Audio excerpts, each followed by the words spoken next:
আল্লাহর কোরআন আল্লাহ তাবারক ওয়া তাআলার বাণী আমার নবী মুস্তাফার শান বর্ণনা করতে গিয়ে আমার নবীর শানকে নিয়ে আলোচনা করার জন্য আপনার আল্লাহ পাক জানিয়ে দিয়েছে। আল্লাহ বলেন আমার নবী যদিও বা জগতের বুকে মানুষ, তোমরা যখন একটা ঈদের ময়দানে নামাজ পড়ো 1000 মানুষ তোমরা নামাজ পড়লে পারি। কেউ যদি জিজ্ঞাসা করে বলে 1000 মানুষ একটা বাউন্ডারির মধ্যে এক জমিনের উপরে এক আসমানের নিচে যারা নামাজ পড়ছে তারা কি সবাই ইমাম নাকি? আপনারা বলবেন বলে না, একটা হলো ইমাম আর 999 জন হলো মুক্তাদি।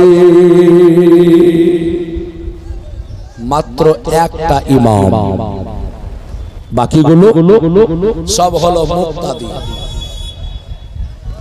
ও আমার ভাইরা মুসলমানেরা গো, দয়ার নবী মায়ার নবী রাহমাতাল লিল আলামিন ওনার সম্পর্কে বলা হলো আল্লাহ পাক জানিয়েছেন বলে শোনো, পৃথিবীতে মানুষ যত কিছুরই তৈরি হোক না কেন, মানুষ যত রকমের হোক না কেন, আল্লাহ কোরআনে জানিয়েছে আমার নবীর যখন শান হবে, আমার নবীর যখন শান বর্ণনা হবে, কদ জাআকুম মিনাল্লাহি নূর বলা হবে। আল্লাহ বলে নিশ্চয় তোমাদের নিকটে এসে গিয়েছে আল্লাহর পক্ষ হইতে একটি নূর, আই হুয়া মুহাম্মাদুর রাসূল। আর নূরটা অন্য কেউ নয়, ওই নূরটা হলো আমার নবী মুস্তাফা। জোরে বলে সুবহানাল্লাহ। ও মুসলমানেরা, শুধু এখানে আমার নয়, আল্লাহ বললেন নবীকে নূর নিয়ে আলোচনা করবে, আমার নবীকে নূর বলে আলোচনা করবে। ওই নবীর আগমনের দিন বাবা আপনার যেন আমাদের কাছ থেকে বিদায় নিয়েছে। আমি দুটো পয়েন্ট আপনার সামনে বলে যাব। একটা হলো আল্লাহর নবীর আবির্ভাব, অপরটা হলো নবীর পর্দা। তবে নবী পাক আলাইহিস সালামকে সামনে রেখে কোরআনের আরেকটা আয়াত পড়ে আমার আল্লাহ বলছেন শুনো, ওয়া মা আরসালনা মির রাসূলিন ইল্লা লিইউতা বিইজনিল্লাহ।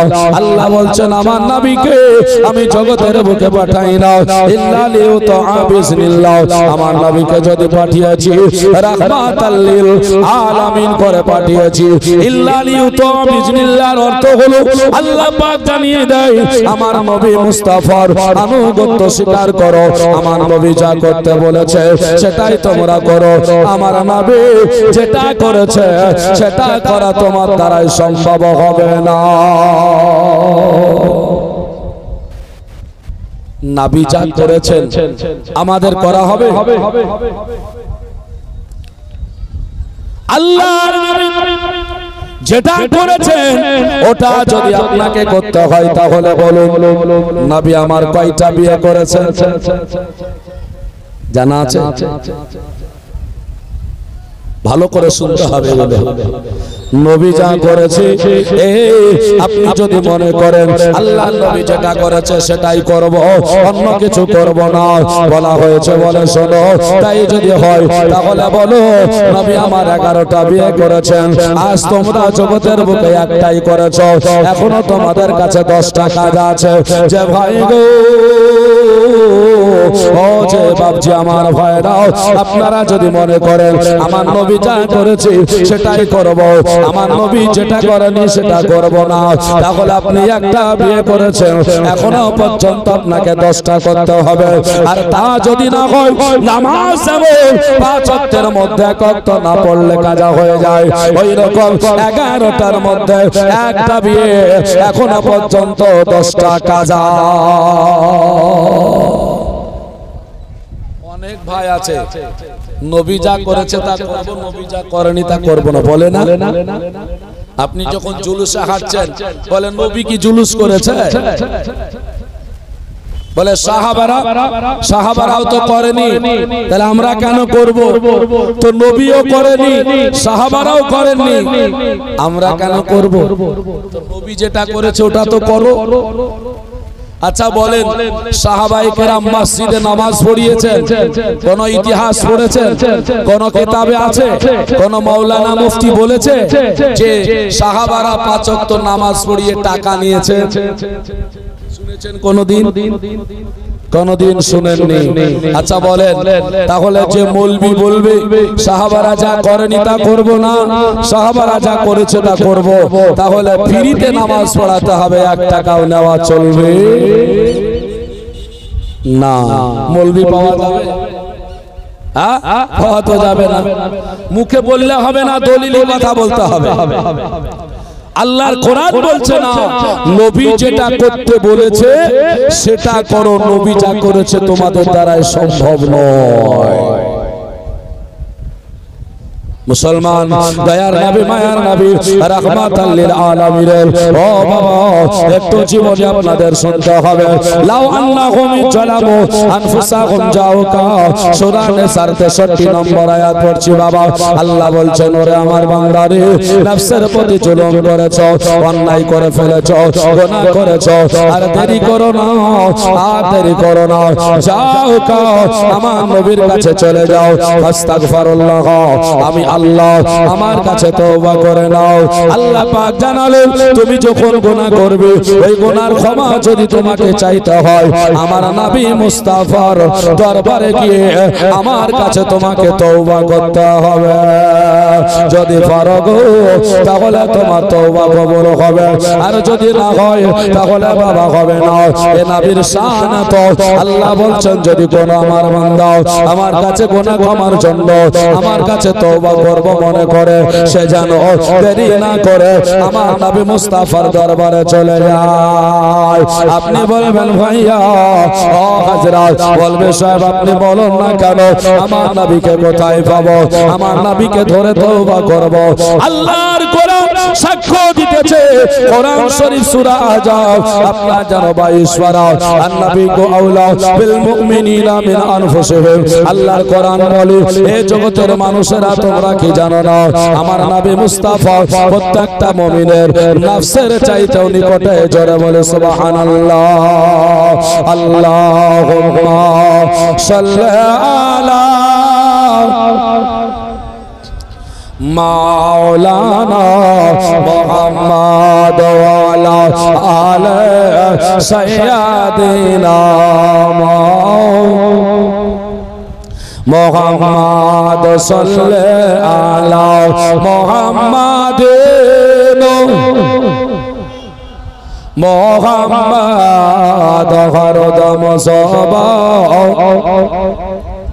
পাক নামে মুহাম্মদ হরদম সবা সেনে কালো শাফি আনা মুহাম্মদ। তাহলে নবীর শান কি?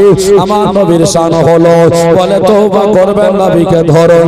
ও মুসলমান আমার ভাইরা গো, আজওয়াজুহু উম্মাহাতুহুম, আমার আল্লাহর কোরআন সূরা আহজাবের 6 নম্বর আয়াতে আরেকটা দলিল দিয়ে যায়, আমাদেরকে শিক্ষা দিয়েছেন।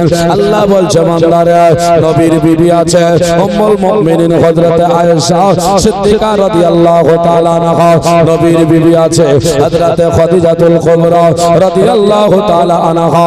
জানো না, নবীর বিবি আছে উম্মে হাবিবা, নবীর বিবি আছে হাফসা। এই করে করে আমার আল্লাহ পাক কোরআনে জানিয়েছেন, নবীর স্ত্রী মুমিনের হলো মা।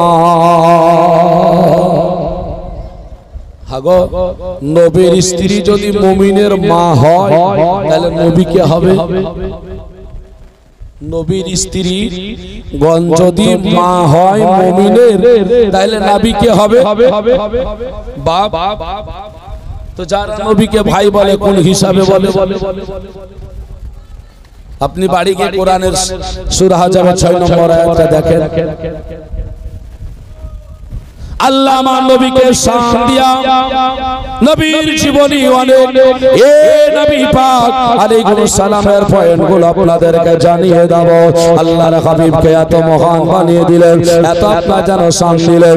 ওই নবী মুস্তাফা আপনার যেন প্রথম মাসে মা আমিনার উদরে এসেছেন। বাবা চলুন জীবনীটা এসেছে, এই সব যেন আল্লাহ নবীর মা কত না আনন্দে আছেন। বাবা আরাম করে রাত্রিতে শুয়ে আছেন, শব্দের মাধ্যমে দেখা গেল একটা যেন সাদা কাপড় পরিধান করে আমার মা আমিনা রাদিয়াল্লাহু তাআলা আনহার কাছে এসে দাঁড়িয়ে গেল। দাঁড়ানোর পরে সালাম আসছে, জবান থেকে আপনার বলা হলো আসসালাতু আসসালামু আলাইকা ইয়া রাসূলুল্লাহ। যেমন বাবা আওয়াজ কানাও হযরত আমিনা রাদিয়াল্লাহু তাআলা আনহার কানে চলে গিয়েছে। আমিনা বলতে আরম্ভ করলেন, কে ওয়ানান্তা, তুমি কে বলো না, আজকে আমার কাছে তুমি এসেছো, বলো বলো। আমাদের মধ্যে সালাম হয় আসসালামু আলাইকুম বলে, কিন্তু সালাম আসসালামু আলাইকা কেন বললে বলো? তোমার পরিচয়টা কি বলো বলো? আমিনাকে ওই সময় মানুষটা দাঁড়িয়ে তিনি আপনার যেন বলেছিলেন, আমিনা আমি তো তোমাকে সালাম দেই না, আমি তোমাকে সালাম দিই না। আমিনা সেই দিন বললেন, আমাকে যদি সালাম না দাও এইখানে তো আর কেউ নাই, কাকে তুমি সালাম জানালে বলো? ওই সময় বলছেন, ও আমিনা তুমি যাকে গর্ভে ধারণ করেছো এটা দুনিয়ার সাধারণ মানুষ নয়। আমিনা তোমার গর্ভে যে বাচ্চাটা এসেছে ওটা হলো আমার নবী, নবী মুহাম্মদুর রাসূলুল্লাহ, যিনাকে আমি সালাম জানিয়েছি। জোরে বলে সুবহানাল্লাহ। বলছেন আমি সালাম জানিয়েছি। আমিনা বললেন, কে? পরিচয়টা তো বলো। উনি বলছেন, আনা আদম সফিউল্লাহ, আমি অন্য কেউ নয়, আল্লাহর নবী হযরত আদম আলাইহিস সালাম। আমিনা চট করে বললেন, ও আদম পয়গম্বর, আজকে তুমি আমার পেটে বাচ্চা আছে বলে সালাম জানালে, বলো না কেন এই বাচ্চাটা কি আমার গর্ভে দেখতে পাচ্ছে? এই বাচ্চাটা আমার গর্ভে থেকে কি কোনো কিছু শুনতে পাবে? এ দুপায়া মানুষ, এই জগতের মানুষেরাও আমার নবীকে কিভাবে মানে জানি না। আল্লাহর নবী হযরত আদম পয়গম্বর তিনি আপনার যেন বলছেন, বলে অবশ্যই আমার আকীদা আমার নবী মুস্তাফা মায়ের পেটে থেকে শুনতে পাই, আর মায়ের পেটে থেকে আমার আল্লাহ নবীকে দেখার ক্ষমতা দিয়েছে। জোরে বলে সুবহানাল্লাহ। এটা আমার কথা নয়, আল কোরআনের কথা। কোরআন শরীফ 30 পারা সূরা ফিল আয়াত নাম্বার 1 আল্লাহ বলেন, আলাম তারা কাইফা ফাআলা রাব্বুকা বিআসহাবিল ফিল। আমার আল্লাহ বলছেন, বাবা হাবিব গো, আপনি কি দেখেন নাই? আপনি তো দেখেছেন কেমন করে আপনার যেন আবরাকার হস্তে বাহিনীগুলোকে ধ্বংস করে দিয়েছি। এর অর্থ হলো আল্লাহ তাবারক ওয়া তাআলা জানিয়েছে আমার নবী মুস্তাফা মায়ের পেটে দুনিয়ার মুখে আসে নাই। এই দুনিয়ার ঘটনা নবীকে দেখার ক্ষমতা আমার আল্লাহ দান করেছে। জোরে বলে সুবহানাল্লাহ। দুনিয়ার সাধারণ মানুষের সবাই আছেন নাকি বলে? কোন নবী? যে নবী মায়ের পেট থেকে দেখার শক্তি পেয়েছে। এটা কে দিল দলিল? আমার আল্লাহ তাবারক ওয়া তাআলা। জোরে বলে সুবহানাল্লাহ। আল্লাহর কথা মানবেন না মানবেন না? কোরআনের কথা মানতে কোনো মাযহাব তরিকা পন্থী লাগবে নাকি? কোরআন বলছে নবী মায়ের পেটে থেকে দেখার শক্তি পেয়েছে, আর আপনি বলছেন নবী দেখতে পাই না। আদম পয়গম্বর বলছেন, হ্যাঁ শুধু দেখা নয়, আমি যে সালামটা দিই এই সালামটা পর্যন্ত নবী মায়ের পেটে থাকলেও শুনতে পাই। একজন নবীর আকীদা যদি এটা হয় তাহলে আমাদের কেন হবে না? বলে একটা নবী নয়,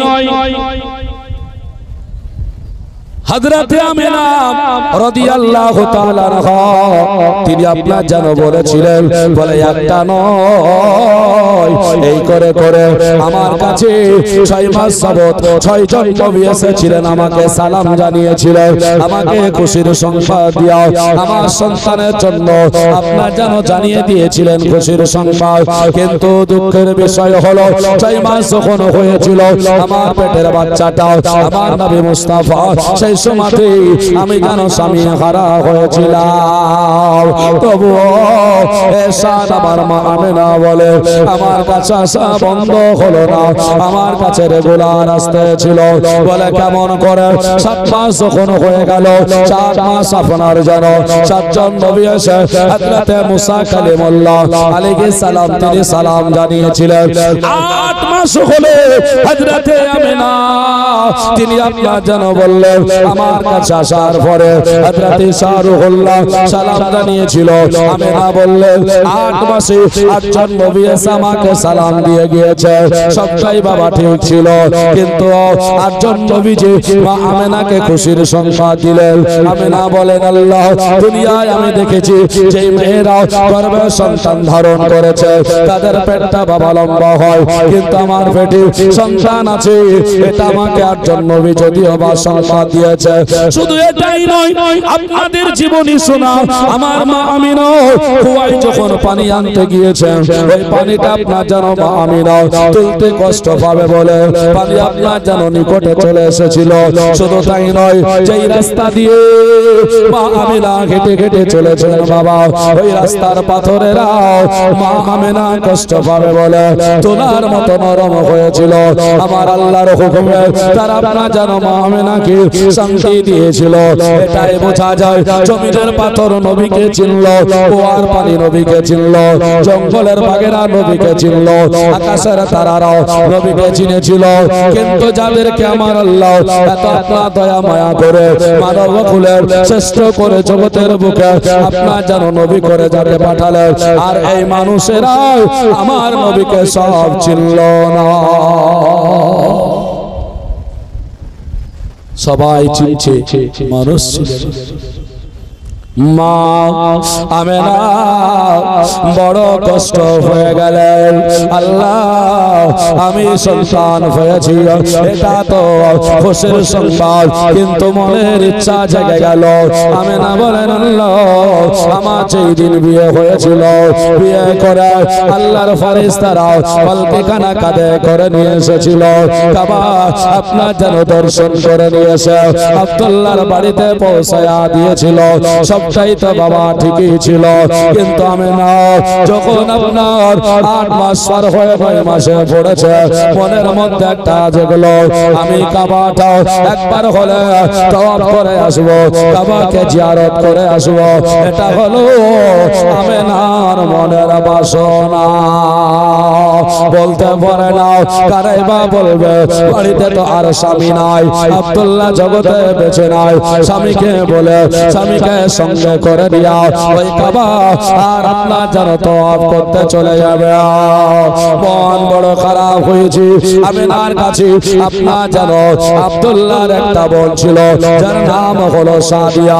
আব্দুল মুত্তালিব বলেছিলেন ও বেটি সাদিয়া আজকে মনে রাখ তোর ভাই যেই দিন ইন্তেকাল করেছে আজ সেই দিন থেকে তোকে নিযুক্ত করে রেখেছি, আমিনা যেন কষ্ট না হয়ে যায়, আমিনা যেন দুঃখ না হয়ে যায়। আমিনার কেন দুঃখ হয়েছে রে বেটি সাদিয়া?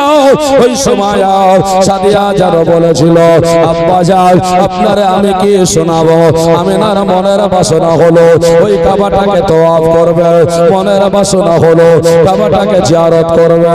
তাই নাকি? বলে হ্যাঁ। বলে যাই না? বলে না। বলে কেন? সে তার স্বামীর কাছে অনুমতি নিবে সেই পরিস্থিতি নাই, কাকেই বা বলে যাবে। একজন মহিলা বেরিয়ে যাবে অনুমতি নিয়ে যাওয়ার মতো মানুষ খুঁজে পায় না। বাজারে মার্কেটে বর্তমান বাবা লক্ষ্য করলে বোঝা যাবে সেই যুগে ইসলাম শিক্ষা দিয়েছে নারী যদি বাড়ি থেকে কোথাও যায় তাহলে স্বামীর কাছে অনুমতি নিয়ে যাবে, স্বামী যদি না থাকে শ্বশুরের কাছে অনুমতি নিয়ে যাবে, শ্বশুর মশাই যদি না থাকে বাড়িতে ভাসুর যদি থাকে তার কাছে অনুমতি নেবে, বাড়িতে যদি বড় সন্তান থাকে বেটা থাকে তাহলে বেটার কাছে অনুমতি নিয়ে যাবে। বলুন আমাদের প্রচলন আছে নাকি? আছে? ওটা গিয়েছে বৈকাল হবে, প্যান্ট শার্ট পরে বাড়ি থেকে আপনি যদি কোথাও যাব মনে করেন, আপনার বিবিকে বলে যেতে হবে নাকি বর্তমান যুগ, না হলে মা বোনেরা এই সামান্য জিনিসের জন্য মার্কেটে ঘুরতে আসে। একটা নীল পালিশ নেবে, তাও বলছে আমাকে দোকানে নিয়ে চলো, আমি পছন্দ করে নেব। এটা মা বোনদের বলা দরকার ছিল, আমার এটা দরকার, আপনি এনে দিয়েন। তো বলছে না, আমি পছন্দ করে নিব। তোমার যাচ্ছ কিছু পছন্দ হয় না। মা মেনা কি শিক্ষা দেয় দেখুন, স্বামী নাই শ্বশুরকে বলে যাবেন, তবুও নিজেকে কেমন মনে হয়। আজকে যদি শিক্ষাগুলো আমাদের মধ্যে থাকতো তো হতো। মায়েরাও আমার বোনেরা গো, একবার হলেও লক্ষ্য করে দেখুন, বুঝতে পারবে অনুমতি নিতে হবে বাড়ির কারো না কারো, তারপর আপনাকে যেতে হবে। ও মুসলমানেরাও, ইসলাম চলবে ইসলামের মতো। আমিনার কাছে আব্দুল মুত্তালিব ছুটে গেলেন, যাওয়ার পরে বলছেন, আমিনা আজকে কান্না কেন করো, মন কেন ভারী রে, কি বা দুঃখ পেয়েছো বলো। আমিনা খুলে কথাটা বলে দিলেন। আব্দুল মুত্তালিব বললেন, আমিনা তুমি যেই দিন স্বামী হারা হয়েছ, তোমাকে দেখভাল করার জন্য আমি একজন বেটি তোমার কাছে নিযুক্ত করে রেখেছি। আজ মন খারাপ করি, আমার কাছে থাকবে হবে না। খুলে যখন বলেছ, আমি তোমার শ্বশুর মশাই, আমি অনুমতি দিলাম, যাও তুমি কাবা শরীফে জিয়ারত করে এসো, আমি যেন তোমার গাইডে থাকবো, তুমি কোনো চিন্তা করবে না। হযরতে আমিনা শ্বশুর মশাইয়ের কাছে অনুমতি পাওয়ার পরে উনি যেন কোটি কোটি পায়, আল্লাহর কাবা ঘরের কাছে যায়। কাবার কাছে যাওয়ার পরে মাকামে ইব্রাহিমের কাছে হাজিরি দিয়া আপনার যেন কাবা তওয়াফ শুরু করে দিয়েছে। হে মুসলমানেরা, আল্লাহ নবীকে চিনুন। কাবার কাছে যাওয়ার পরে লব্বাইক আল্লাহুম্মা লব্বাইক লা শারিকা লাক লব্বাইক বলে আপনি কাবাতে হাজিরি দিতে যাচ্ছেন। অনেকে কোনদিন করেছেন, মক্কা থেকে মদিনায় যখন চলে গেলেন, মদিনায় যাওয়ার পরে রাসূলুল্লাহর রওজায় গিয়ে আপনাকে এমন ভাবে হাজিরি দিতে হবে, আপনার জবান খুলে বলতে হবে, লব্বাইকা ইয়া রাসূলুল্লাহ, আসসালাতু আসসালামু আলাইকা ইয়া হাবিবাল্লাহ। এটা বলে আমার নবীর দরবারে হাজিরি দিতে হয়। আগলা হাদিসের একটা কিতাব, বইটার নাম হলো স্বপ্নের দেশে জিয়ারতের উদ্দেশ্যে। কত ভালো নাম, বলছে স্বপ্নের দেশে জিয়ারতের উদ্দেশ্যে। আচ্ছা, বুঝতে আর বাকি হলো, বোঝাই গেল। বলে এটা, এই বইটা মক্কা মদিনার জীবনী লেখা আছে। বইটাই লিখতে লিখতে আহলে হাদিসদের বই কি লিখেছে জানেন? বলে কেউ যদি নবীর কবর জিয়ারত করব বলে বাড়ি থেকে বেরিয়ে যায়, তাহলে তার হজ হবে না, হজ হবে না। আর আল্লাহর নবীর হাদিস বলছে, মান জারা আল কবরি ওয়াজিবাত লাহু শাফাতি। নবী বলছেন, যে ব্যক্তি রাসূলের কবর জিয়ারত করলো, নবী বলছেন আমার উপরে শাফাত ওয়াজিব হয়ে গেল। জোরে বলে সুবহানাল্লাহ। আরে বলছে যাওয়া হবে না। তো আপনি যদি হজে ওই লামাযহাবির সঙ্গে যান, আপনি তো ওটাই করে আসবেন। এই করা হবে না, শিরক করা হবে না, বেদাত। এর জন্য হজে যেতে হবে, তবুও সুন্নিদেরকে ধরে যেতে হবে। তবে আপনাকে ঠিক জায়গাগুলো দেখাবে, আমার বাস্তব জীবনে দেখা ভাবছি। আমার ভাইরা মুসলমানেরা শুনুন, অনেক জায়গা যেগুলো জিয়ারত করতে হয়, সেগুলোকেও গিয়ে বলছে জিয়ারত করা হবে না। আর আমাদের মধ্যে একটা প্রচলন আছে, সাধারণ মানুষ হাজী সাহেবেরা শুনুন, আপনারা গিয়ে দেখে এসেছেন, এখানে এসে প্রচার করছেন। কি প্রচার করছেন? রাসূলের কবরের কাছে দাঁড়িয়ে মোনাজাত করতে দেয় না। বলে না অনেকে ওখানে দাঁড়িয়ে দোয়া করতে দেয় না, বলে দেয় না কথাটা আপনি বলছেন। এবার বলতে বললেন বলে ওখানে তো দাঁড়িয়ে দাঁড়িয়ে মোনাজাত নাই, তাহলে আমরা করব কেন? এটা আপনাকে ভালো করে বোঝা উচিত ছিল, ভালো করে লক্ষ্য করা দরকার ছিল। ওখানে দাঁড়িয়ে মোনাজাত এই কারণে করতে দেয় না, যদি ওখানে করে 50টা মানুষ ওই গেটের মুখে দাঁড়িয়ে হাত তুলে যদি দোয়া করতে লাগে, কেউ কাঁদছে তো কাঁদছে আর হাত নামায় না, আচ্ছা বলেন তাহলে আর পিছনে যে হাজার হাজার মানুষগুলো আছে প্রবেশ করার জায়গা পাবে? পাবে না। তাহলে তো আপনাকে বলবে চলো চলো চলো, কিন্তু আপনি বলুন তো দেখি, যেতে যেতে যেতে হাত তুলে দোয়া করতে করতে গিয়েছে, পুলিশ কি কোনোদিন বলেছে যে তাই হাত নামা দোয়া করা হবে? এটা বলে না, এটা বলেনি, বলেছে চলো চলো চলো চলতে রহো। তার মানে কি? বলে মোনাজাত করছো করো, কিন্তু হাত থাকো, না হলে যারা সামনে আছে এদের জায়গা হবে না। আর আপনি এসে ভুল বুঝে বলছেন যে ওখানে দোয়া করতে দেয় না।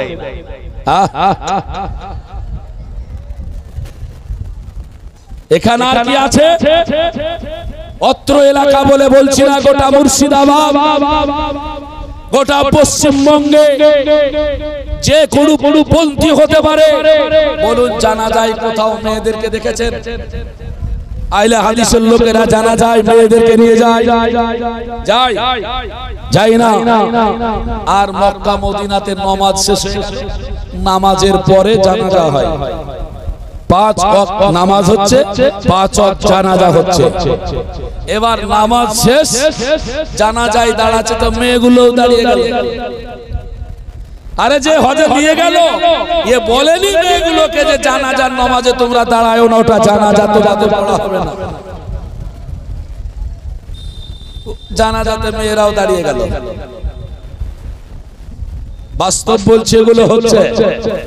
আমাদের এইদিকে অনেক মসজিদে মেয়েরা নামাজ পড়ছে না, পড়ে না, বলছে কোথায় আছে? বলে মক্কা মদিনাতে নামাজ পড়ছে। পাগল! এগুলো যাকে যাকে যেমন করে বুঝালে হবে না। কাবা শরীফে যখন আজান হচ্ছে, সঙ্গে সঙ্গে কাবা চত্বর ঘিরে দিল পুলিশে। এখানে একজন মহিলার এলাও নাই, বেরিয়ে যাও। ধরনের এই প্যান্ডেলটা আছে, এটা হলো কাবা চত্বর, এখানে করে ঘিরিয়ে দিল। রাস্তায় মেয়েরা বেটা ছেলেরা সব একসঙ্গে নামাজ পড়ছে। একসঙ্গে বলতে গেলে একসঙ্গে কাতার নয়, এখানে কিছু মেয়েরা, এখানে কিছু ছেলেরা, বুঝেছেন? এবার এখানে এসে বলছে মেয়ে ছেলে বেটা ছেলে একসাথে নামাজ পড়ছে। কোথায় একসাথে নামাজ পড়ছে? কাবা চত্বরে একজন মেয়ে থাকতে দেবে না। মক্কার কথা বলছি, ওই ভিতরটুকে কাবা যেখানে তওয়াফ করা হয়, যেটো ওই তওয়াফের এরিয়াতে একজন মেয়েকে নামাজ পড়তে দেবে না জামাতে। তওয়াফের বাইরে বেরিয়ে গেল, ওখানে নামাজ পড়ছে। তাহলে এক মেয়ের নামাজ কোথায় মসজিদে পড়লো? পড়ে না, আলাদা আলাদা হলো। আপনি মদিনাতে আসুন, মসজিদে নববী এত বড় মসজিদ, হাজার হাজার মানুষ নামাজ পড়ছে। বলুন তো দেখি, আজান যখন হয়ে গেল মেয়েদেরকে মসজিদে নববীতে প্রবেশ করতে দেওয়া হয়? মসজিদে ঢুকতে দেওয়া হয় না মেয়েদেরকে। আরে এরা মসজিদের ছাদে তুলছে। হ্যাঁ, আমরা শুনে স্বামীর পায়ের তলে মেয়েদের জান্নাত, এরা বলছে তোরা উপরে উঠ, তোদের পায়ের তলে আমাদের জান্নাত। মুসলমান যত মক্কা মদিনায় মসজিদ আছে, মেয়েদের জন্য আলাদা জায়গা করা আছে, যা ওদেরকে নামাজ পড়তে দিতে হবে বলে। আর এরা ভাবছে মসজিদে নামাজ পড়ছে। মাইসা মসজিদে চলে যান, ওখানেও ঘেরা, আলাদা মেয়েরা নামাজ পড়ছে, ছেলেরা আলাদা নামাজ পড়ছে, এক জায়গায় নাই। মুসলমান, আপনি যদি জোর করে আপনি কোথাও করে মুখ দুমড়িয়ে চলে আসেন, কার কি করার আছে বলুন? আপনি বুঝতে শিখুন ব্রাদার ইসলাম মুআজ্জাজ। আপনি যদি বুঝতে না শিখেন তাহলে হবে না। শুধু এখানে এসে অযথা আমাদের ইসলামের মধ্যে দ্বন্দ্ব লাগাচ্ছেন। ওখানে কেউ কানে হাত বেঁধে নামাজ পড়লো, কেউ কানে হাত বেঁধে নামাজ পড়লো, কে নামাজ পড়ে পালিয়ে গেল, কে জুতা পরে নামাজ পড়লো। বিভিন্ন রকমের নামাজি আছে, আপনি কোথাও কিছু খুঁজে পেলেন না, আর এখানে এসে বলছেন মক্কা মদিনাতে জোরে আমিন বলছে, মক্কা মদিনাতে জোরে জোরে হাত ঝাড়ছে। পাগল কে বলেছে? হাত ঝাড়ে সবাই নামাজ পড়ে, মক্কার মানুষেরা সবাই হাত ছেড়ে নামাজ পড়ে না, মক্কার মানুষেরা সবাই এখানে হাত বেঁধে নামাজ পড়ে না। ওখানে হানাফি আছে, শাফি আছে, মালিকি আছে, হাম্বলি আছে, কিন্তু শাফি মাযহাবের মানুষেরা একটু বেশি আছে, এর জন্য তাদেরকে নজরে পড়ে মনে হয়। কাতারে হাম্বলি মাযহাবের মানুষেরা মক্কা মদিনাতে গিয়ে আল্লাহু আকবার বলে দাঁড়িয়ে গেল, হাত ছাড়া আছে, ছেড়েই নামাজ পড়ছে, ওগুলো নজরে জুটে না। কি ভাবছে? দাঁড়িয়ে আছে না, দাঁড়িয়ে আছে কিন্তু নামাজই পড়ছে, হাত বাঁধাটা নাই, 60 হয়ে আছে। আর যত আছে কার ঝামেলা আমাদের এখানে এসে বাঁধাচ্ছে, হ্যাঁ না? মুসলমান আল্লাহর কাবার কাছে তওয়াব করতে চলে গিয়েছে বাবা। দয়ার নবী, মায়ার নবী, রাহমাতাল লিল আলামিনের আম্মা জান হযরতে আমিনা রাদিয়াল্লাহু তাআলা আনহা কাবা তওয়াব করতে শুরু করে দিলেন। কাবা তওয়াব করা হয়ে গেল, এবার আপনার বাড়ি চলে আসবেন, সোজা বাড়ির দিকে রওনা হবেন। জীবনে আপনাদের শোনা আছে, পয়েন্টগুলো দিয়ে যাচ্ছি বাবা, কোরআনের দলিল একদিকে দিয়ে যাচ্ছি। হযরতে আমিনা উনি যেন দেখলেন, মনে হচ্ছে ওনার চতুর্দিকে কাবা তওয়াব করতে আরম্ভ করলো। আমাদের যেমন ভূমিকম্প যদি হয়, দেখবেন আপনার ঘর আপনার যেন হিলাধুলা করে, গাছ আপনার যেন হিলাধুলা করে, পানি নদীর আপনার সেও যেন হিলাধুলা করে। অনুরূপ ভাবে বাবা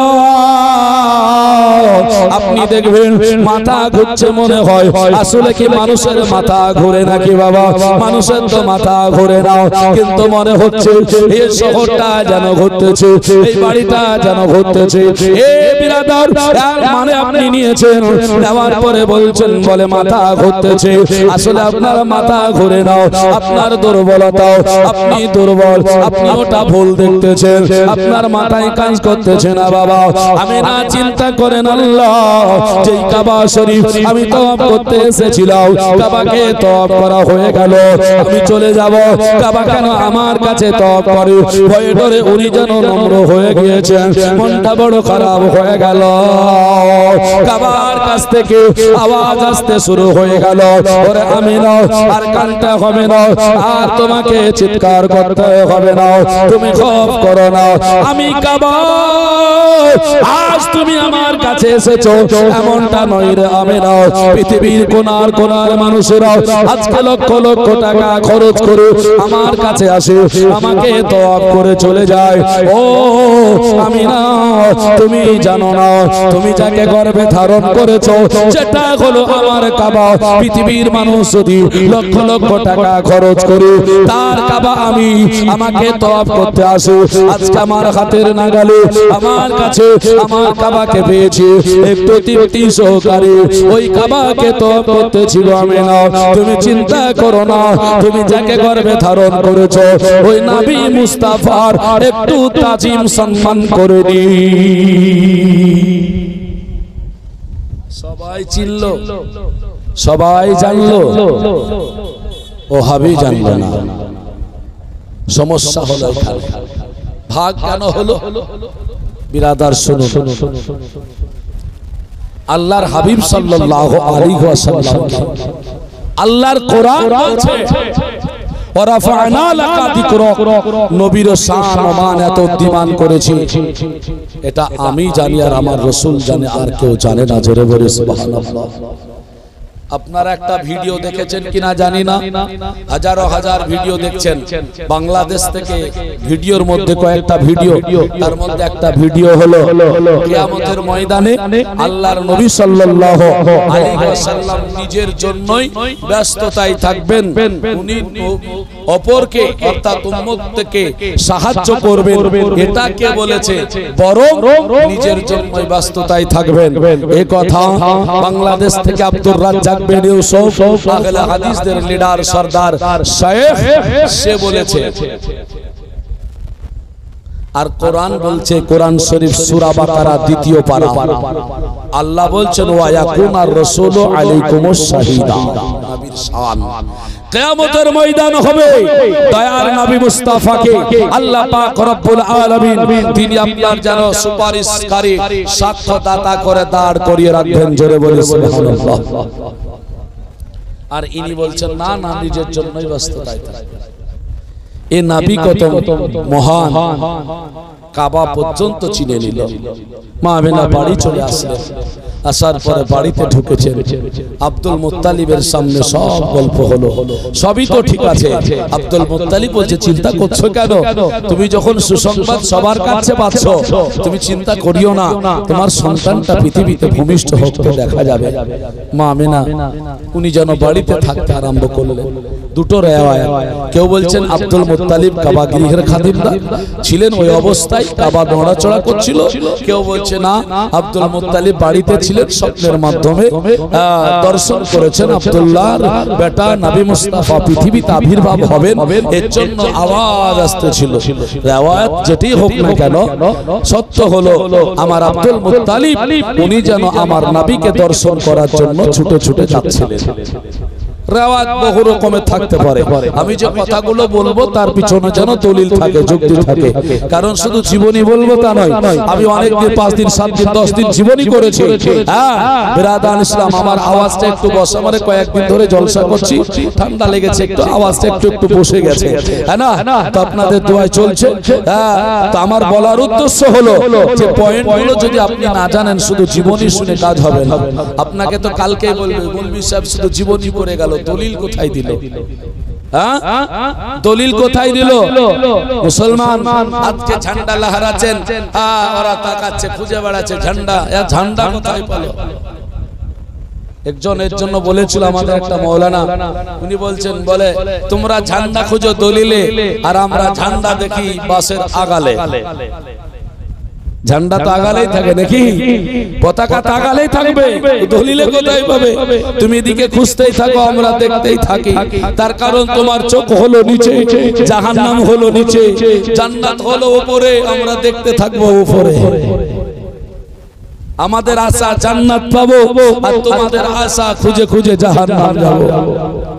তুমি খুঁজতেই থাকো, পাবে না, মরণ হবে, জাহান্নামে যাবে। আর আমাদের খুঁজতে হবে না, তাকালেই পাওয়া যাবে। কারণ আমাদের শুধু পতাকা নয়, আমাদের পতাকাকে উজ্জ্বল করার জন্য আমাদের লাইটও আছে। সব ঠিক আছে। মা আমিনা চিন্তা করছেন, তবে যখন সন্তান জন্ম দেবেন তখন তো একটু মনে পড়েছে সন্তান আসবে, পেটে একটু ব্যথা পেয়েছে। ওই যে ননদ ছিল কাছে সাদিয়া, বলছেন বোন কি হলো? বলে ঘটনা, ব্যথা আছে। সাদিয়া জানে এই তাহলে বাচ্চা দুনিয়াতে জন্ম দেবে, তাড়াতাড়ি দাই ডাকতে চলে গেছে। ইনি তো চলে গেলেন। আব্দুল মুত্তালিব দিকে দেখেছে কাবা নড়াচড়া করে, তো বলছে কাবা নড়ো কেন? তো বলছে কদ তাওয়াল্লাদা নূরাম মিন নূরিল্লাহ মুহাম্মদ বিন Abdullah B জামালিহি আইয়াহাল Mustafa. Abdul Muttalib তুমি তো জানো না তোমার ঘরে তোমার পোতা আসতেছে দুনিয়াকে আলোকময় করতে, তাই তোমার পোতার জন্য একটু ঝুঁকে গিয়েছি। জোরে বলে সুবহানাল্লাহ। এটাই তো যেই জামাত মোহাব্বতের দলিল না খুঁজে ঝগড়ার দলিল খুঁজে বেড়ায়, যেই মুনাফিকেরা বদমাইশেরা মসজিদে গিয়ে একে দাঁড়িয়ে বিশ্বাস করে আবার একটু পরে অবিশ্বাসী হয়ে যায়। আপনাকে বলছি কোরআন থেকে দেখুন, আমাদের মধ্যে কিছু নামাজি হয়েছে, নামাজিগুলো মসজিদে যায়, আল্লাহু আকবার বলে দাঁড়িয়ে নামাজটা পড়ে, আর ইমাম সাহেব আসসালামু আলাইকুম ওয়া রাহমাতুল্লাহ বলে সালাম ফিরে, আর ও উঠে পালায়, মানে মুনাজাত করে না। এরকম কিছু ছেলে আপনাদের আছে না? নাই? আছে না? শুনুন, এখানে নাই কিন্তু আছে, শুনে যান। এদেরকে আশ্রয় দিয়েছে আমাদের কিছু মৌলভী সাহেবেরা। আমাদের বলতে আমাদের আহলে সুন্নাত ওয়াল জামাতের নয়, আহলে হাদিসরা তো আর পক্ষে আছে। আমাদের হানাফিদের মধ্যে একটা শ্রেণীর আলেম আছে, তারা হলো দেওবন্দি ওলামা, এরা ওদেরকে আশ্রয় দিয়েছে। আচ্ছা, আমি যেটা বলছি আপনাদের নজরে মিলছে না মিলে না? দেওবন্দি আলেমরা এদেরকে আশ্রয় দিয়েছে না দেয়নি? আশ্রয় দিয়েছে। কেমন করে আশ্রয় দিয়েছে জানেন? বলে ওটা করলেও হবে, এটা করলেও হবে। তো দেখেন, আমি বলি ইমামতি করতে গেলে একটা দোয়া লাগে, লাগে না? লাগে না? আনা ইমামুল লিমান হাজরা মাইয়াফজুর, এই দোয়াটা ইমাম সাহেব পড়েছে। কারা কারা শুনতে পেয়েছেন একটু বলবেন? 5 ওয়াক্ত ইমামের পিছনে নামাজ পড়েন, ইমাম 5 বার এই দোয়াটা পড়ে, কোনদিন শুনতে পেয়েছেন? কেউ পাননি। তো যে ভাই বলছেন আমি আল্লাহর কাছে কি চাইবো, ইমাম সাহেব কি জানে নাকি যে ইমাম সাহেবের সঙ্গে দোয়া করতে হবে? ওদের কথা হলো এটা। তাহলে ওকে বলেন যে তোমার দায়িত্ব নিয়েছে ইমাম সাহেব, তুমি কি জানো? তো বলে না। তাহলে তুমি ওর পেছনে নামাজ পড়লে কেন? বলে বিশ্বাস। মানে নমাজে দাঁড়াচ্ছে তো বিশ্বাস আছে আমার দায় নেবে, আর নমাজ থেকে ফারেক হয়ে গেল, এবার ওর আর বিশ্বাস নাই যে আমার জন্য ইমাম সাহেব দোয়া করবে। মসজিদে মুনাফিকি লয়? হ্যাঁ। এক নাম্বার 2, বাড়ি থেকে বের হয়ে আসছে, বলছে আমি তো জানি এশার নামাজ পড়তে আসছি, আল্লাহ তো জানে যে আমি এশার নামাজ পড়বো, আবার মসজিদে গিয়ে নাই তো উসল্লি আলিল্লাহি তাআলা রাকাতে সালাতে বলে নিয়ত করতে হবে কেন? যে মুনাজাত করে না ওই লোকই কথা বলছে। এটা দলিল শুনো, জীবনী বহু শুনেছেন, দলিল শুনো। একটা হাদিসের 3টে অংশ, এরা একটা নিয়েছে, 2টে উড়িয়ে দিয়েছে। যার ঠ্যাং নাই, পা নাই, ওকে তো বসে নামাজ পড়তেই হবে নাকি? অত দাঁড়িয়ে নামাজ পড়া যাবে না। যেখানে পানি নাই তায়াম্মুম করে নামাজ পড়তে হবে, এটা তো আলাম মাসালা। তো বাড়ি থেকে তুমি আসলে নিয়াত করে এসা, ঠিক আছে, জামাত দাঁড়িয়ে গেছে, নিয়াত করার আর সময় নাই, দাঁড়িয়ে যাও, নামাজ হয়ে যাবে। কিন্তু সময় যখন আছে তখন হাদিস বলছে তাসদিক বিল কল, ইকরার বিল লিসান, আমালু বিল আরকান। বুঝেছে? তার মানে হলো তাসদিক বিল কল, বাড়ি থেকে বেরিয়েছো, নিয়াত করেছো, এশার নামাজ হয়ে গেল। ইকরার বিল লিসান একটাই হাদিস। ইকরার বিল লিসান মানে হলো এই জবান দ্বারা দিয়ে তুমি প্রকাশ করো। আমালু বিল আরকান, বাস্তবায়িত করো, আমলটা করো। তার মানে হাদিস বলতে চাইলো বাড়ি থেকে নিয়াত করে বের হতে হবে এবং আপনার মসজিদে জবানে প্রকাশ করতে হবে, নামাজটা আদায় করতে হবে। এটাই হলো হাদিস। আর তা যদি না হয়, আপনাদের গ্রামের এ পাড়া ও পাড়া, এই পাড়া ওই পাড়া, ধরেন ওইখানে একটা মেয়ে, এইখানে একটা ছেলে, বিয়ে হয়েছে, এইরকম আছে না নাই গ্রামে? আছে না? বহু আছে। আর এবার যুক্তি দিচ্ছি, দলিল দিলাম, এবার যুক্তি দিচ্ছি। তুমি যেখানে আসো না কেন, এখানে আসতে হবে। বলে কি, যেদিন বিয়ে হবে সেই দিন ওই মেয়েটা থুবড়ো খেতে বসে গেছে। কি বলে বসেছে? ওই পাড়ার অমুকের বেটার সঙ্গে আমার বিয়ে। নিয়াত করে বসেছে না বসেনি? একটু জোরে বলতে হবে। নিয়াত করে বসেছে তো? ছেলেটাও থুবড়ো খেলো, কিছু ছেলেদেরকে লোকজনকে নিয়ে, ও কিন্তু নিয়াত করেছে কি, অমুকের বেটির সঙ্গে আমার বিয়ে। নিয়াত করেছে না করেনি? আচ্ছা, নিয়াত করে তো গেলা মেয়ের বাড়িতে, এবার খাওয়া দাওয়া, বাড়ি চলে আসবা মেয়ে নিয়ে, এটা কি হয়? আবার মুরবি নিয়ে ইজাব কবুল করা কি দরকার? অমুকের মেয়েকে কবুল করেছো কিনা বলো নাকি? তুমি তো নিয়াত করে বাড়ি থেকে বের এসেছো, আবার মুখে গেলে বলতে হবে আল্লাহ ওটা দেখেনি বুঝি তোমার নিয়াতটা? বিহার সময় মনে হয় দেখেনি, আর বাড়ি থেকে নামাজ পড়তে মসজিদে আসবে ওটা দেখেছে আল্লাহ, ওটা জানে আল্লাহ। আর তোমার বিহার বেলায় দেখেনি, আবার মৌলবি ডাকছো, মোল্লা ডাকছো, মেয়েকে কবুল করাছো, তুমি কবুল করছো। পাকামো করার জায়গা পাও না। সাজেশন কেনার মতো কয়েকটা কিতাব নিয়ে এসে মসজিদে নয় বাড়িতে বসে বসে মনে করছে হাদিস আমি সব জেনে গেছি। এটা হয়? এটা হয় না। এর জন্য মসজিদে গিয়ে নামাজ পড়ো। আর একটা কথা বলে জীবনের দিকে যাচ্ছি, আপনাদের এগুলো শুনতে খারাপ লাগছে? আমি যদি না বুঝাই তাহলে বলবেন হয়তো মৌলভী সাহেব বললেন না, বুঝালেন না। ওরাও বলবে মৌলভী সাহেব জালসা করলে তো কই আমাদের একলা করি তো কই বুঝালো না, একটু বললো না, একবারও তো কই বললো না। শুনুন তাহলে, নবী পাক সাল্লাল্লাহু আলাইহি সাল্লামের তরিকা যে ভুল করছেন, কি রকম ভুল করছেন? এটা তো দুয়ার কথা বললাম, এই আসতে আর যেতে কতটুকু তফাৎ। সূরা ফাতিহা ইমাম সাহেবের পিছনে পড়ছে অনেকেই, ওরাই, অন্য লোক নাই, এরাই পড়ো। একাকি নামাজ পড়ছে তবুও সূরা ফাতিহা পড়তে হয় নাকি? সূরা ফাতিহাতে কি আছে গো? ইহদিনাস সিরাতাল মুস্তাকিম সিরাতাল্লাযীনা আন'আমতা আলাইহিম, আছে না নাই? দেখুন কি বলছেন, আল্লাহ আমাদেরকে সঠিক পথে পরিচালিত করো। কোন পথ? সিরাতাল্লাযীনা আন'আমতা আলাইহিম, যেই পথে বুজুর্গানে দ্বীন চলে গিয়েছেন,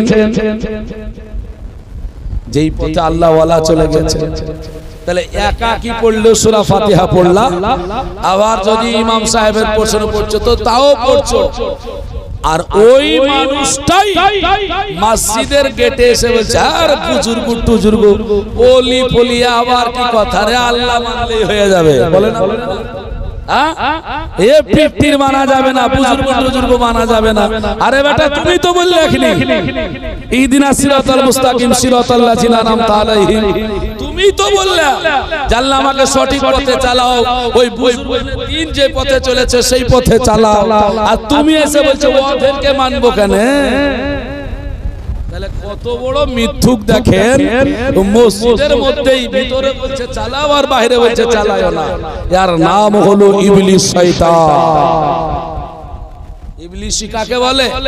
আপনার নাম তো ইবলিস নয়, আপনি তো শয়তান নন, কিন্তু আপনারা আমরা বলি কেন? যখন শয়তানি কাজ দেখি, শয়তানি বুদ্ধিটা আপনার কাছে দেখি, তখন আপনারা আমরা বলি না এই ছেলেটা খুব শয়তান। তার মানে কি শয়তান? কথার দৃষ্টে বলা হয়, আপনার কর্ম বলছে শয়তানি কাজ।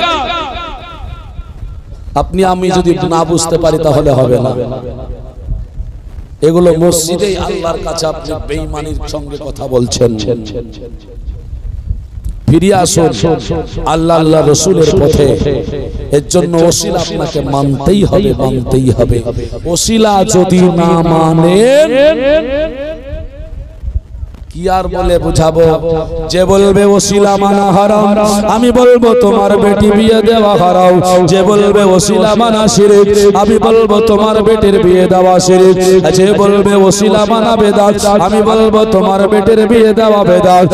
যে বলবে ওসিলা মানা নাজায়েজ, আমি বলবো তোমার বেটির বিয়ে দেওয়া নাজায়েজ। আমি যদি বলবে ওসিলা মানা যাবে না, আমি বলবো তোমার বেটির বিয়ে দেওয়া যাবে না। ধরে নেন আপনার মেয়ের 30 বছর বয়স। কত বছর বললাম? 30 বছর বয়স। আপনার মেয়ের বিয়ে দেননি, ছোট থেকে লক্ষ লক্ষ টাকা খরচ করে বড় করেছেন।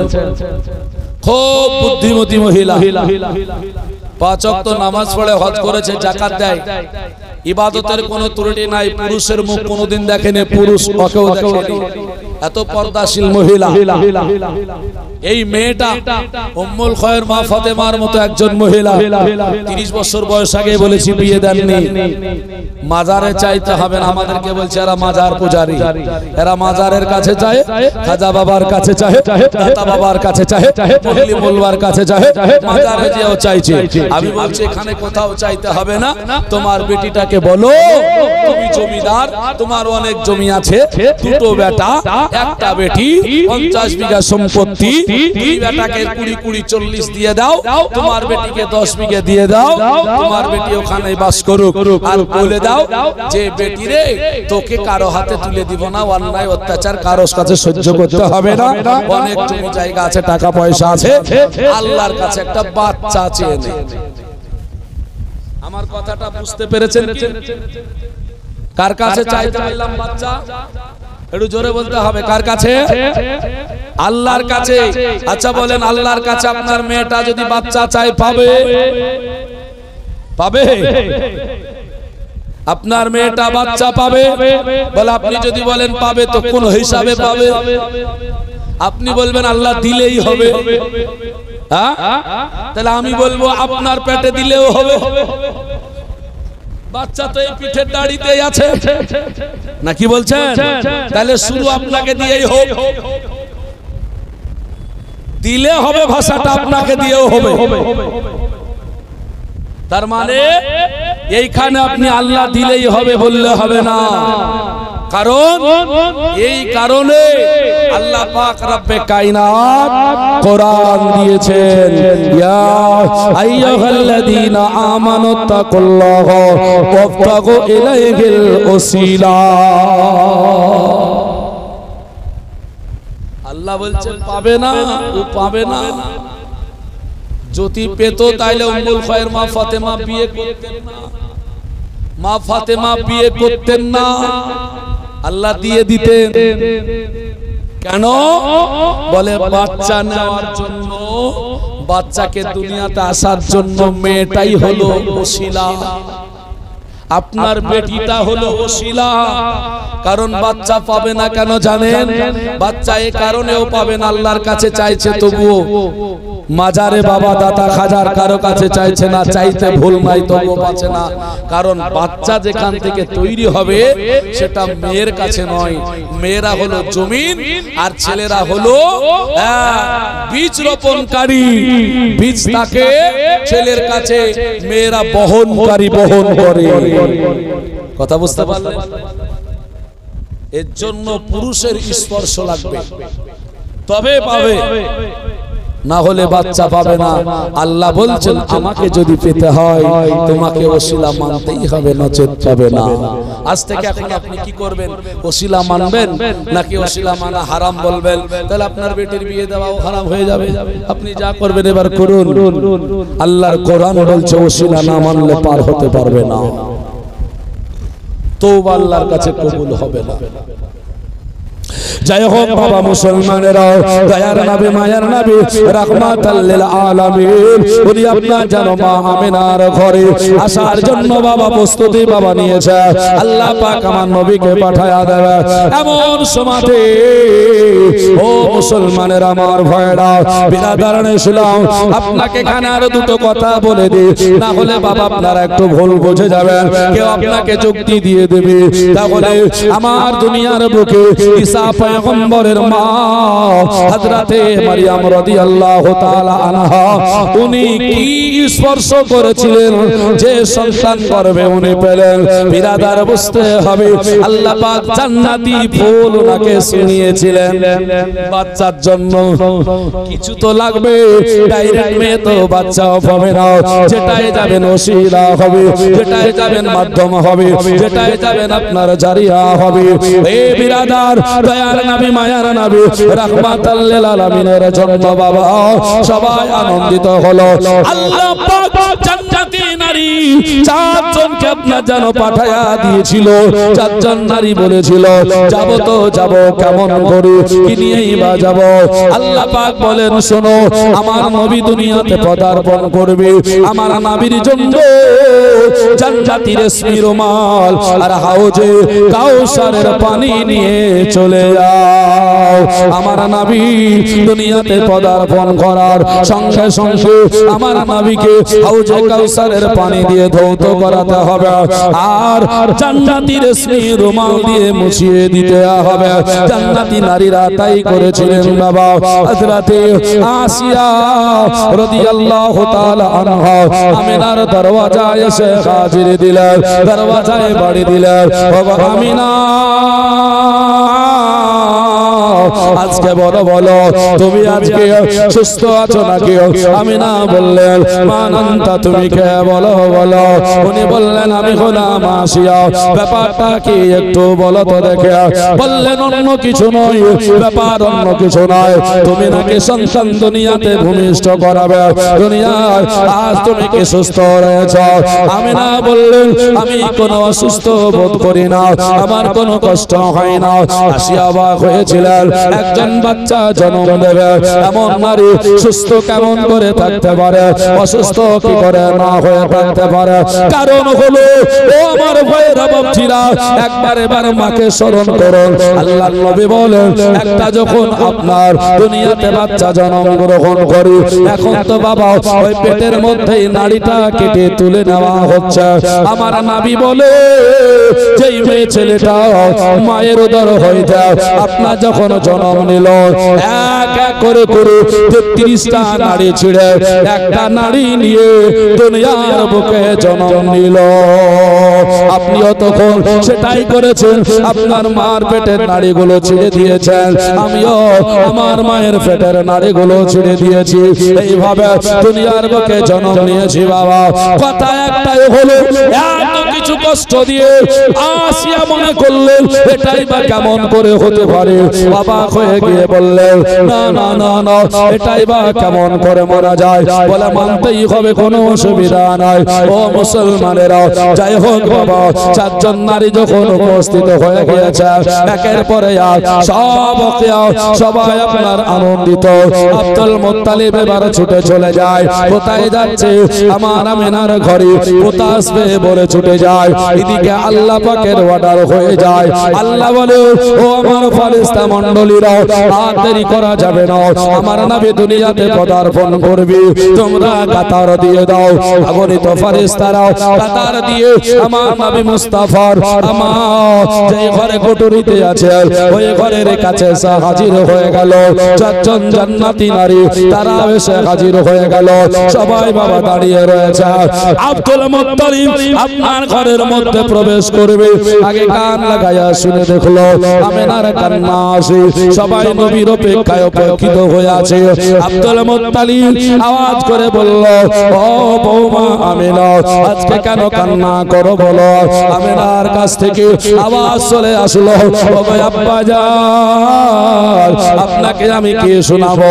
আমার স্বামী যদি এই জগতের বুকে থাকতো, আমার স্বামীটা থাকার জন্য আমার ছেলেটা বাবা হয়ে যেত, আমার স্বামী কত আনন্দিত হতো, আমার দুঃখটা নিভে যেত। আজকে স্বামী হারা আমি, আমার ছেলে জন্ম নেবে, আমার ছেলে হবে বাপ হারা।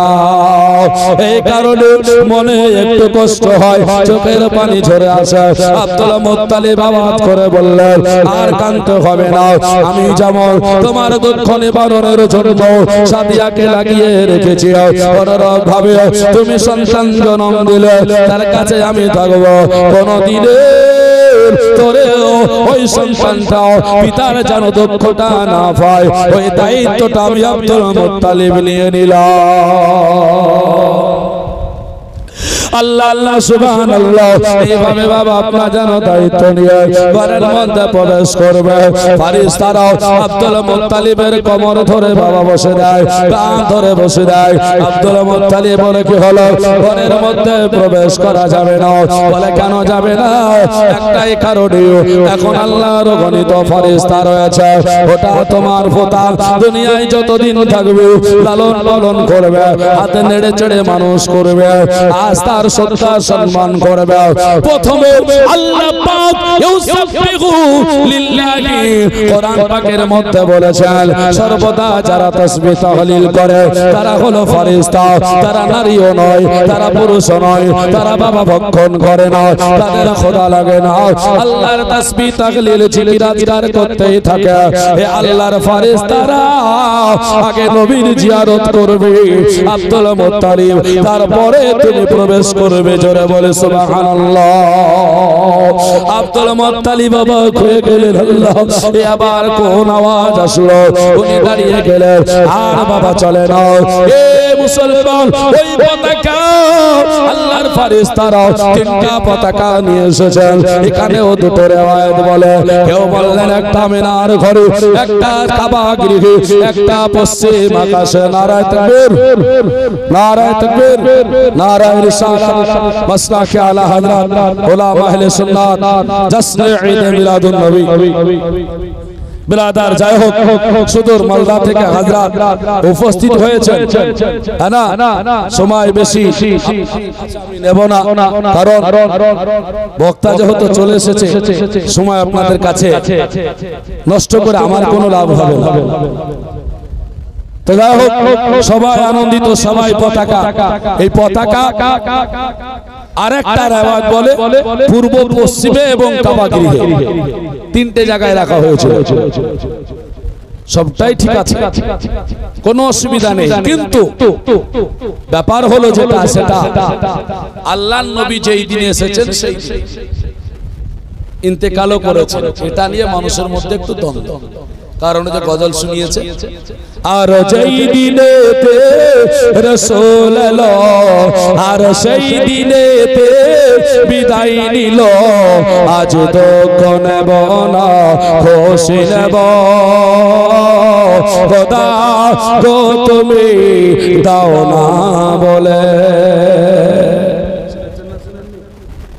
গজল এখনো বলতে হবে, বলে কোন দিনটা আল্লাহ তুমি বলে দাও। আমার তো আকীদা নবী মরেনি, তাহলে আমি কেন বলবো খোদা তুমি দাও, বলে দাও? আমার আকীদা হলো নবী জিন্দা, অর্থাৎ মরার কোনো গল্পই নেই। তারপরে শেষ কথা, হুজুরের কাছে 2 মিনিট সময়, যেটুকু আমি বুঝাবো বলেছিলাম সেটা হলো অন্য কিছু নয়। নবী তো আসলেন, বারে রেবুলা বলে সবাই তো খুশি করলেন, অনেক কাহিনী ছিল, শয়তান শুধু দুঃখিত ছিল। আর নবী যেদিন চলে গেছেন সব সাহাবী কান্না করেছেন। এর জন্য ওরা বলে যে নবী চলে গেলেন তো সাহাবীরা কান্না করলেন। এমন কি 3 দিন দুনিয়াতে নবী আমার ছিলেন, 3 দিন ধরে সাহাবীরা ভক্ষণ করেনি। আর এরা উদযাপিত হচ্ছে এমন ভাবে, এরা খাওয়াতে ব্যস্ত, আনন্দিত ব্যস্ত, আর সাহাবীরা কান্নাতে ব্যস্ত, না খেয়ে নবীর জিয়ারতে ব্যস্ত। যুক্তি তো বলছে তাহলে তো তাই করা দরকার, সাহাবীরা যা করেছে, নাকি বলেন? সাহাবীরা যা করেছে ওটাই তো করা দরকার। ধরন যদি বুঝতে না পারেন হবে না, ধরন বুঝতে হবে। ধরন মানে কি? মানে সাহাবীরা কান্না করেছেন, 3 দিন না খেয়েছেন, এই কান্না করার ধরন কি ছিল? নবী গো মরে গেল, নবী গো চলে গেল। সাহাবীদের কান্নার ধরন ছিল নবী আমার চলে গেলেন, যেই নবীকে দেখলে সওয়াব পাওয়া যেত, যেই নবীকে দেখলে আল্লাহর শরণ হতো, যেই নবীকে দেখলে মানুষের গুনাহ মোচন হতো, যেই নবী দুনিয়ায় থাকলে দুনিয়ার মানুষেরা নাজাত পেয়ে যেত, যেই নবীকে দেখলে আজকে আমরা যেন দুনিয়া ভুলে যেতাম, ওই নবী আজকে চোখের আড়াল হয়ে যাচ্ছেন, আড়াল হয়ে যাচ্ছেন, আড়াল হয়ে যাচ্ছেন। এই বলে সাহাবীরা কান্না করেছে। সাহাবীরা কান্না নবী মরে গিয়েছে বলে করে না। সাহাবীদের আকীদা হলো নবী মুস্তাফা চলে যাচ্ছেন, এর জন্য চোখে আর দেখতে পাওয়া যাবে না, বুঝেছেন? এর জন্য কান্না করছেন। আর এরা কান্নার আওয়াজ নিল, ধরন নিল কি নবী মরে গেছে বলে সাহাবীরা কান্না করছে, বুঝেছেন? এর জন্য সমস্যা। আর তাই যদি হয় তো তুমি বলো তো দেখি, মানুষের রূহ জান নিয়ে যাওয়ার পরে ইল্লিনা সিজিনে রাখা হয়, তো নবীর রূহটা কোথায় রেখেছে ওটা শোনাও মানুষকে, ওটা শোনাও। যদি বলেন যে ইল্লিনে রাখা হয়, তাহলে নবীরা তোমার চাইতে পার্থক্য কি হলো বোঝাও। যদি বলেন সিজিনে রাখা হয়, তাহলে গুনাহগারের আর নবীর মধ্যে পার্থক্য কি হলো দেখাও। এটা তো কই জীবনী জলসায় কোনদিন হাদিস কোরআন থেকে বলো না যে নবীর রূহটা কোথায় রাখা হয়েছে। আল্লাহ তাবারক ওয়া তাআলা বলেন, আমার নবী মুস্তাফার রূহ নিয়ে 3 দিন ধরে যখন মালাকুল মউত ইসরাইল যখন ঘোরাঘুরি করতেছিল, ইল্লিনে জায়গা হয়নি, লৌহে কলমে জায়গা হয়নি, লৌহে মাহফুজে কেউ জায়গা দেয়নি। তার কারণ হলো নবীর তাজিম করতে পারবে না, সম্মান করতে পারবে না। মালাকুল মউত কান্না করেছিল, নবী মুস্তাফা সাল্লাল্লাহু আলাইহি ওয়াসাল্লামের রূহের জন্য আল্লাহ পাক ফয়সালা দিয়েছিলেন, হে মালাকুল মউত, পৃথিবীর তোমার নজরে যেটা হলো শ্রেষ্ঠ জায়গা, সেই শ্রেষ্ঠ জায়গায় গিয়ে তুমি রূহটা নিয়ে রেখে দাও, সেই জায়গা আমার নবীর রূহটা কবুল করে নেবে। মালাকুল মউত দেখলেন শ্রেষ্ঠ জায়গা বলতে অন্য কোন জায়গা আমার নজরে নাই। তাহলে একজন ফেরেশতার নজর দেখুন, শ্রেষ্ঠ জায়গা আল্লাহর সৃষ্টি জগতে কোনটা নয়, সর্বশ্রেষ্ঠ যেটা হলো সেটা হলেন আমার নবী মুস্তাফা। জোরে বলবেন না। ফেরেশতা বলছেন নবী হলেন শ্রেষ্ঠ, নবীর জায়গা হলো শ্রেষ্ঠ, তো যার রূহ তাকে ফেরত দিতে হবে। পৃথিবীর আনাচে কানাচে বলে নয়, আল্লাহর সাতবক জমিন থেকে নিয়ে সাতবক আসমান পর্যন্ত নবীর রূহ যে রেখে দেবে, সম্মানের সহিত দায়িত্ব কেউ নেয় না। আর আপনি বলছেন বলো নবীর রূহটা কোথায় আছে, তাই ওখানে গিয়ে সেট করে দিয়েছেন। নবী কবরে জীবিত আছেন। 62 বছর হযরতে ওমর ইন্তেকাল করার পর, নবীর পরে সাহাবী হযরতে আবু বকর, তারপরে ওমর, উনি ইন্তেকাল করেছিলেন। ওমর রাদিয়াল্লাহু তাআলা ইন্তেকাল করার 62 বছর পরে কবরের চারিদিক খনন করে মাজার তৈরি করার জন্য প্রস্তুতি, পা বেরিয়ে গেল, টাটকা লোম দেখা গেল। সাহাবীদের মধ্যে কেউ বলছেন নবীর পা, কেউ বলছেন না রে না, এটা তো মনে হয় না। একজন সাহাবী ওয়াল্লাহি খোদার কসম করে বললেন, আমি বলতে পারি এটা কার পা। তো বলছে কার পা? তো বলছে লা কাদামান নবী সাল্লাল্লাহু আলাইহি ওয়াসাল্লাম, বলছে এই পা মোবারকটা আমার নবী মুস্তাফার পা মোবারক নাই, বলে কার পা? তো কাদামাল ওমর রাদিয়াল্লাহু তাআলা আনহু, যে পাটা তোমরা দর্শন করছো এটা হলো হযরতে ওমর রাদিয়াল্লাহু তাআলা আনহুর পা। তা হযরত ওমর 62 বছর পরেও যদি টাটকা লোম থেকে যায়, কি মোরা? যাই হোক, অনেক কথা, অনেক জীবনী জলসা শুনেছেন। কিছুক্ষণ সময় আপনাদের সম্মুখে দিলাম, বলার মাধ্যমে যদি হয়ে থাকে ভুল ত্রুটি আমি খোদার কাছে ক্ষমা প্রার্থী। ভাষায় যদি হয়ে থাকে ভুল ত্রুটি ছোট ভাই এবং সন্তান হিসাবে ক্ষমা প্রার্থী। সকলেই প্রকাশ্যে তওবা করি, বলাতে শোনাতে ভুল হলে আল্লাহ ক্ষমা করবে। সকলেই পড়ি আস্তাগফিরুল্লাহ রাব্বি মিন কুল্লি জামবিন ওয়া আতুবু ইলাইহি লা ইলাহা ইল্লাল্লাহু মুহাম্মাদুর রাসূলুল্লাহ সাল্লাল্লাহু তাআলা আলাইহি ওয়াসাল্লাম। ভাইরা বাপজিরা আমার জন্য দোয়া করবে, আপনাদের জন্য দোয়া করব, এই বলে আমি বক্তব্য করছি।